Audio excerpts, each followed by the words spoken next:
Once we know what type of Crohn's that patient has, then we discuss what are the possible treatment options. And that's where it's important for a patient to be part of that discussion and part of that treatment plan. I think it's important to really have a clear mind on what your goals are of the treatment. Hopefully you would have some idea of the different treatment options and do a little research. You don't want to read too much. If you Google anything, you're going to find a lot of things that probably are not true, but to get some basic information so you could have an educated discussion with the provider. I think important questions are these medications going to work? What are the safety concerns? Is it going to affect their daily life? Do they have flexibility at their job?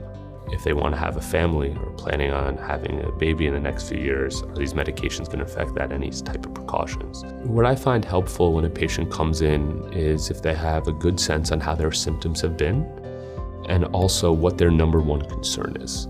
And I think a lot of times patients come in and might have a concern and they're just talking to the doctor about how often they're going to the bathroom, if they're having stomach pain, are they losing weight? But there might be some other concerns that aren't addressed. So I think probably the most important thing a patient could do is come in with a number one concern of theirs that they could speak to the doctor about.